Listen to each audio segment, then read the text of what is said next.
আজকে আসলে হার্টবিটটা অন্যরকম ভাবে পাম্প করতেছে। অনেক কথা বলতে ইচ্ছা হচ্ছে কিন্তু বেশি সময় নিতে চাই না। আর এখানে দাঁড়ায় থাকার পেছনে আসলে ফুল ফ্যামিলিটারই তো অবদান আছেই, কিন্তু আমার বন্ধু নেহাল, অফ স্ক্রিন আমার তৌসিফ মাহবুব ভাই, তার অনেক বড় অবদান আছে আসলে।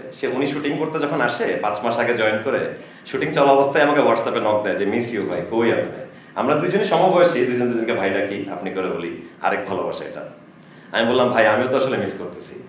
তো এখান থেকে কথা শুরু আর কি। আমি বললাম যে ইয়াং ছিলাম, ভুল ডিসিশন নিছি, আমি চাই আবার পরিবারটার সাথে থাকতে, অমি ভাইয়ের সাথে কথা বলার দেন।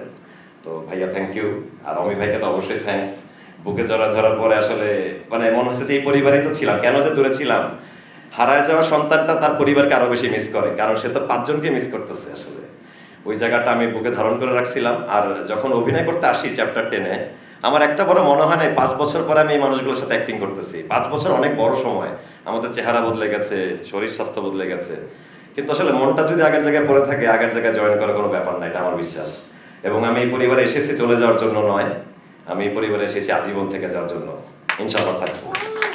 আমি একটা ছোট এক্সাম্পল দিতে চাই যে আমাদের ক্যারেক্টারগুলোর মধ্যে কিরকম ভ্যারিয়েশন আছে, জাস্ট আমার মনে হয়েছে বলি, একটু শেয়ার করি। ক্যাপ্টেন প্ল্যানেট আমার ছোটবেলার খুব একটা পছন্দের অ্যানিমেশন, একটা কার্টুন। 5টা মানুষের রিংয়ের পাওয়ার, তারপরে একটা জিনিস ঘটে। সো আমাদের মধ্যে আর্থ হচ্ছে কাবিলা, জিয়াউল হক পলাশ। মাটির মানুষ, মাটি দিয়ে আমরা তৈরি, মরে গেল মাটিতে মিশে যাব। মাটির পাত্র যত রকম শেপ দেওয়া সম্ভব, অনেক কিছু দেওয়া যায় না। পলাশ এমন কোন এক্সপ্রেশনস নাই যে পারে না আমার দেখায়। So Kabila is the best, আর কি বেস্ট প্লেয়ার আমাদের মধ্যে, আমার মনে হয়। ফায়ার হচ্ছে আমি নিজেই, আরেফিন ক্যারেক্টারটা। এটা হচ্ছে ওই হটনেসের ফায়ার না, এই ফায়ারটা আসলে একটা ব্রোকেন ফ্যামিলির ছেলের মনের ভেতরের আগুন, এবং ভালোবাসা না পাওয়ার যে কষ্ট, সেই আগুনটার কারণে আমি ফায়ার নিজেকে বললাম। তারপরে উইন্ড, নেহাল, তৌসিফ ভাই। বাতাস অনেক ইম্পর্টেন্ট একটা ব্যাপার, নৌকার পাল বলেন, প্লেন বলেন, বাতাস আপনাকে গাইড করে, সেদিকে নিয়ে যায়। তৌসিফ ভাইয়ের উপস্থিতি মানে এই সমুদ্র বাতাস, এবং এদিকে আমরা যাব, এটাই আমরা করব, সবাইকে শপিং করে দিব, এই ডিসিশনগুলো নেহাল নেয়। তারপরে হচ্ছে ওয়াটার, হাবু ভাই, ইনোসেন্স। পানি হচ্ছে সহজ সরল, হাবু ভাই ক্যারেক্টারটা সহজ সরল এবং দারুণ, মানে দারুণ, তার ইনোসেন্সটাই তার পাওয়ার। এরপর আসে হার্ট, হার্ট আমাদের পাশা ভাই, মার্জুক রাসেল ভাই।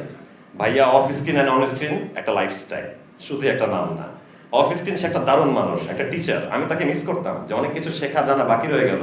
তার সাথে 2 দিন শুটিং করতে পারলে 2টা টপিক নিয়ে কথা বলতাম, জানাশোনা হতো। মার্জুক রাসেল ভাই অন স্ক্রিন আন্ডারওয়ার্ল্ডেরও একটা অরা তৈরি করে রাখছে, সো ওইটাও একটা ব্যাপার, ওইটা একটা লাইফস্টাইল। যাই হোক, এই 5টা রিংয়ের পাওয়ার, এবং আরেকজন মানুষ আছে শুভ ভাই, সে আমাদের 5 জনের সাথেই রয়েছে। তাকে আমি আলাদা করে ডিফাইন করতেছি না, বাট আমরা সবাই তার সাথে জড়িত। সো রিংয়ের পাওয়ার মিলায় কম্বাইন্ড হয়ে যে ক্যাপ্টেন প্ল্যানেট, কাজল আরেফিন, আমি আমাদের ক্যাপ্টেন প্ল্যানেট।